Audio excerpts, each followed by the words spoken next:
Olá, que Deus abençoe a todos. É sempre uma alegria estar podendo falar da palavra de Deus. E nós temos concentrado as nossas falas referente ao momento que nós estamos passando, assim, muito parecido, propício a ser final dos tempos. Nós já fizemos algumas gravações rápidas, né, falando dos sinais de Mateus 24, os sinais que Jesus disse que antecederiam a sua volta. E falamos também em Apocalipse 6, onde Jesus começa a abrir os selos, o livro que revela como vai ser o final dos tempos, né? É o plano de Deus, o projeto de Deus. Jesus é o único digno de abrir. Então nós falamos do primeiro selo, cavalo branco, depois cavalo vermelho, depois cavalo preto, depois cavalo amarelo, e falamos do quinto selo. Praticamente já estão cumpridos esses 5 selos, né? E na abertura do sexto selo, que está em capítulo 6 de Apocalipse, é que nós vamos ter o que a gente chama de grande tribulação. E nesse período de grande tribulação, que será segundo Daniel, capítulo 9, Daniel fala sobre o final dos tempos. É um livro do Velho Testamento. Ele escreveu esse livro por volta de 550 a.C., quando o povo judeu estava no exílio na Babilônia, né? Daniel era um homem de visões, de sonhos, de revelação. Então ele teve a revelação sobre o final dos tempos. Então ele fala que esse período será de uma semana, ou seja, corresponde a 7 anos. É um período curto, mas é um período de grande sofrimento, como nunca se viu igual. Nesse período, então, vai se manifestar o anticristo. O anticristo é o diabo encarnado. Nós vamos ver que assim como existe a trindade do bem, Pai, Filho e Espírito Santo, né, existe a trindade do mal, né, que é Satanás. Nós vamos ver a antiga serpente, o dragão, né, simboliza Satanás. Isso simboliza, não é mesmo, né? Depois o anticristo, que é o homem, que é Satanás, que dá a vida, que dá o poder, então simboliza o filho, né? E existe também um falso profeta, como nós vamos ver em Apocalipse 12, 13, melhor dizendo, que simboliza o Espírito Santo, que ele é que vai mostrar o anticristo, vai anunciar o anticristo, vai glorificar o anticristo. E agora nós estamos vivendo num momento assim muito propício para o anticristo se manifestar. Se vocês repararem, os grandes imperadores, tiranos do mundo, eles se manifestaram exatamente num período de crise, né? Por exemplo, o comunismo, né, foi instalado no momento em que o czar da Rússia era muito mal sucedido, né? Depois nós tivemos também Mao Tse-tung na China, no momento de muita miséria, muita dificuldade da China. Tivemos também a Alemanha num período de depressão, num período de muita miséria, de inflação altíssima, aí aparece Hitler, né? E agora nós estamos vivendo um período assim, um período propício para um governo mundial. Um governo que venha trazer paz, que venha trazer segurança, que venha trazer equilíbrio. Veja, a gente vive crises cultural, né? Nós estamos vivendo aí pessoas que estão agindo de uma maneira assim muito extrema, né? Em termos culturais. Não vamos citar muito exemplo para não ofender assim determinadas classes, né? Nós estamos vivendo uma crise política. A gente observa que nós temos governo de direita e de esquerda, não existe mais governo de centro. Isso está acontecendo com quase todos os países, né? Então, um não tolera o outro, começa a haver conflitos, e parece que isso não tem remédio. Nós estamos vivendo uma crise econômica muito séria. Não é só o Brasil, né? A gente sabe que é o mundo. O índice de desemprego da Europa, nos Estados Unidos, há, assim, muita gente. Nós falamos que a Organização Mundial da Saúde prevê que pode até 900 milhões de pessoas morrerem de fome, né? Que crise econômica tremenda. Nós estamos vivendo crises militares, né? Por exemplo, existe a OTAN, que é a organização do Atlântico Norte, em que cuida da manutenção da paz, né? Os Estados Unidos estão se retirando dela, e isso traz, assim, muitas situações complexas, né? Por exemplo, guerras na Síria, no Oriente Médio, né? A ONU, que tem tropas, não consegue controlar isso. Então, é uma crise militar. Então, o que as pessoas, os governos estão fazendo? Estão fazendo alianças. Nós temos esses blocos para tentar resolver os problemas, e nós sabemos que isso não tem resolvido a situação. E não bastasse tudo isso, nós vivemos uma crise de saúde muito grande, e vivemos uma tirania da OMS, Organização Mundial da Saúde, né? Como se ela fosse, assim, um verdadeiro Deus, né? Ela impõe, e a gente entende que o anticristo muito provavelmente sairá de órgãos assim, por exemplo, da ONU, né? A ONU, que tem essa proposta de paz para o mundo, e então vão ser feitas alianças desse tipo, né? Então nós vamos pegar alguns textos da palavra de Deus, da Bíblia, que fala sobre a manifestação do anticristo. E praticamente são 4 livros. O Daniel, nós não vamos trabalhar em cima dele nesse momento, a gente vai poder voltar a falar desse assunto, mas Mateus 24, que é um capítulo escatológico, né? 24 e 25, são 2 capítulos. Jesus fala sobre o final dos tempos.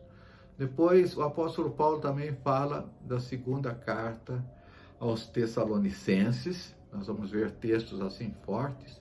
E, por fim, nós vamos ver Apocalipse 12, 13. Todo o livro de Apocalipse, do capítulo 6 em diante, vai falar sobre isso, né? Sobre esse tempo de tribulação. Então, nós vamos ler alguns textos que eu preparei aqui. Textos que são muito explicativos, nem requer muita explicação, né? Primeiro, o mais importante é Mateus 24, 15, que Jesus anuncia o anticristo, né? Ele diz assim: quando, pois, virdes que a abominação da desolação, veja como Jesus trata a abominação da desolação. Algumas versões falam em grande terror, outras falam num sacrilégio terrível, né? Está se referindo já a essa pessoa do governo mundial. De que falou o profeta Daniel. Veja que ele se refere, né? A Bíblia é maravilhosa por causa disso, né? Não existem, assim, opiniões isoladas, né? Jesus está falando, isso já foi anunciado lá por Daniel, né? Então eu vou repetir. Quando, pois, virdes que a abominação da desolação, de que falou o profeta Daniel, está no lugar santo quem lhe entenda. O que é esse lugar santo que Jesus está se referindo? É o templo de Salomão. Esse templo, ele foi destruído no ano 70 pelas tropas de Tito, né, pelo Império Romano, e hoje existe uma mesquita em cima desse templo. Mas existe, se você olhar na internet, reconstrução do Templo de Jerusalém, você vai encontrar que existe projetos, dinheiro, tudo pronto para fazer isso. A única coisa que não foi feita ainda, porque Deus não permitiu, evidentemente, vai ter o tempo de Deus, né? Então, o anticristo, ele vai ter um domínio religioso também. Veja que interessante, ele vai usurpar o lugar santo. Nós vamos ver um pouco mais à frente, né? O templo reconstruído. Porque nesse tempo haverá grande tribulação, como desde o princípio do mundo até agora não tem havido e nem haverá jamais. Veja, o período de 7 anos, a grande tribulação, Na verdade, os 3 primeiros anos e meio, conforme a gente vai entender em Daniel e no livro de Apocalipse, vai ser um período de paz, que ele vem assim enganando, não é? Que ele realmente vai conseguir trazer essa paz no mundo, né? Vai trazer esse equilíbrio, essa harmonia, né? Depois tem outro período de 3 anos e meio, que aí ele se manifesta com toda a sua ira diabólica, né? Para perseguir cristãos, judeus, matar, né? Quem não prestar culto a ele, né? Então Jesus disse, olha, esse período é tão terrível que não tem havido nada e não haverá nada igual, jamais, né? Não tivesse aqueles dias sido abreviados, ninguém seria salvo. Mas por causa dos escolhidos, tais dias serão abreviados. O sofrimento vai ser tanto nesse período que Jesus está dizendo, se ele não abreviasse esses dias, os cristãos, né, os escolhidos, ele diz aqui. Aí surge uma pergunta, a igreja, os cristãos vão passar por essa grande tribulação? Existe um grupo que defende que não, que a igreja vai ser arrebatada antes, né? Existe um outro grupo que diz que os vencedores, no capítulo 2 e 3 de Apocalipse, fala das 7 igrejas e quem são os vencedores, né? Os vencedores vão ser arrebatados, os outros não, né? Mas aqui Jesus diz que os escolhidos vão estar nesse período. Então vamos trabalhar com o lado mais conservador. E vamos admitir, então, que nós estamos sujeitos a isso, infelizmente, né? Porque está escrito que Jesus vai abreviar aquele dia por causa dos escolhidos, né? Agora, veja o que o apóstolo Paulo fala sobre isso. Ele diz uma coisa interessante, né? Que antes da vinda de Jesus, nós vimos que Jesus vai voltar, né? Ele veio em primeiro lugar como Cordeiro de Deus para tirar os pecados do mundo. Agora ele virá como leão, né? E ele vai voltar agora para juízo, para julgamento, mas para recolher sua igreja também, para a igreja estar com ele. Então diz o seguinte, supondo tenha chegado o dia do Senhor, esse é o grande dia, esse dia terrível aí. Ninguém de nenhum modo vos engane, porque isto não acontecerá sem que primeiro venha a apostasia e seja revelado o homem da iniquidade, o filho da perdição. Então Paulo está dizendo, primeiro vai vir uma apostasia, quer dizer, vai negar a fé, né? O anticristo e quem serve o anticristo vão negar Deus, vão blasfemar, né? Contra Deus. Então Paulo chama de homem de iniquidade, filho da perdição. Olha que palavras fortes, né?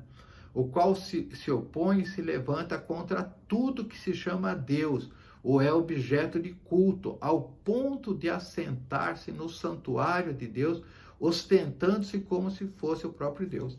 Então o anticristo vai, num certo momento, ser adorado como Deus, para aquele grupo, que é um grupo enorme, né? Uma população enorme que vai servi-lo porque ele mentiu, ele enganou, deu a impressão que ele estava resolvendo o problema do mundo, né? Paulo diz assim, e agora sabeis que o detém, para que seja revelado somente em ocasião própria. Com efeito, o mistério da iniquidade já opera e aguarda somente que se afasta aquele que agora o detém. Esse que o detém, também existem algumas opiniões, quem que ainda detém para o Espírito Santo não se manifestar, né? Isso numa outra oportunidade a gente vai trabalhar porque requer uma explicação maior. Então será de fato revelado o iníquo, esse perverso, essa maldade ao extremo, né? A quem o Senhor Jesus matará com o sopro da sua boca e destruirá pela manifestação da sua vinda. Jesus vai voltar depois do anticristo e vai destruir, mas esses 7 anos realmente a humanidade vai passar por ele. Ora, o aparecimento do iníquo é segundo a eficácia de Satanás, com todo poder e sinais e prodígios de mentira. Satanás, né, opera, mente, mas vai haver engano, e que as pessoas vão ver milagre, nós vamos ver isso ainda. E com todo engano de injustiça aos que perecem, porque não acolheram o amor da verdade para serem salvos. Veja, quem não acolheu Jesus, quem não recebeu Jesus, vai receber esse engano da mentira para realmente crer no anticristo, né? Como se ele fosse Deus. É por esse motivo, pois, que Deus lhes manda a operação do erro para darem crédito à mentira. Veja, Deus vai como que contribuir mesmo, para eles crerem mesmo, né?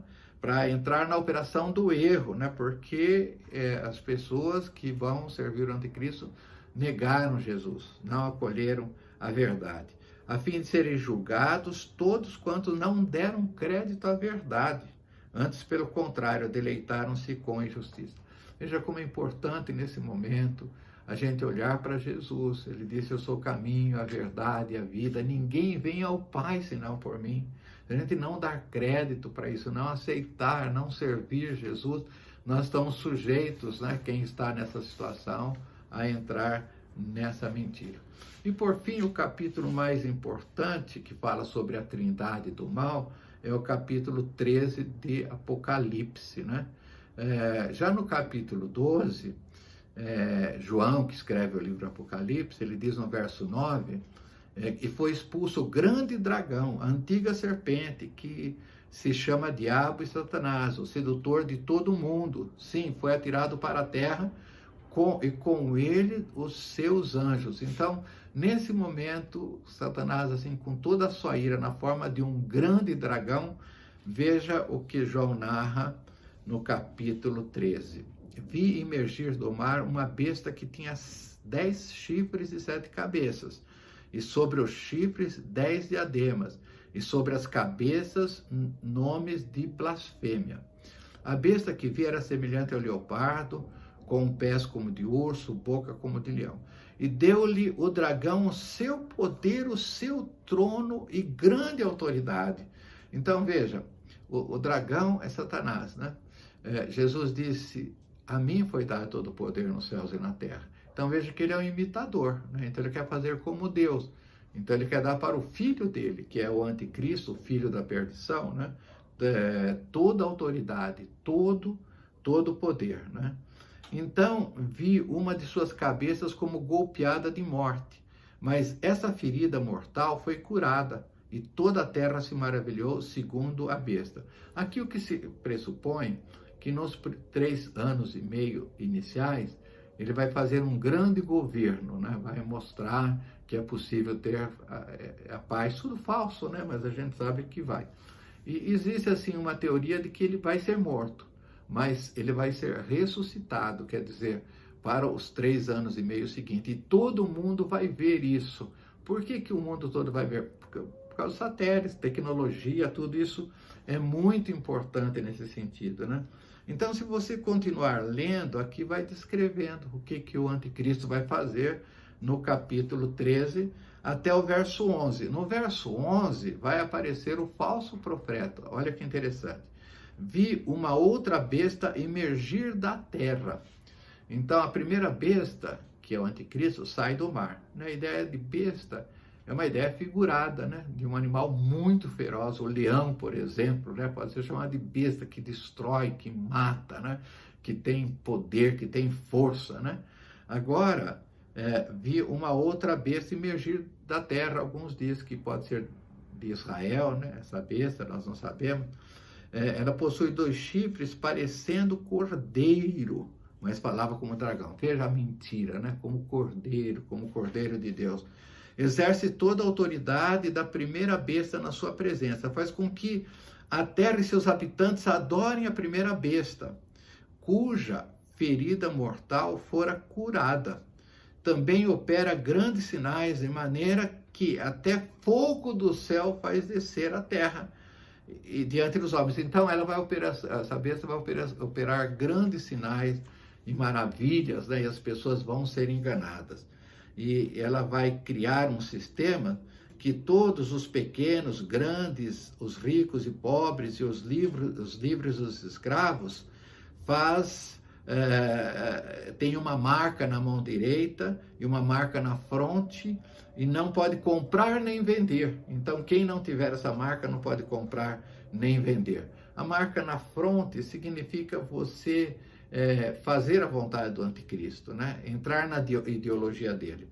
E a marca na mão significa, a mão significa o que você faz, aquilo que você pensa, a mão que você faz, fazer igual ao anticristo, tá? Então, a gente observa que essa marca vai ter um número 666, e esse número tem muitas explicações aí, mas eu prefiro uma explicação muito simples.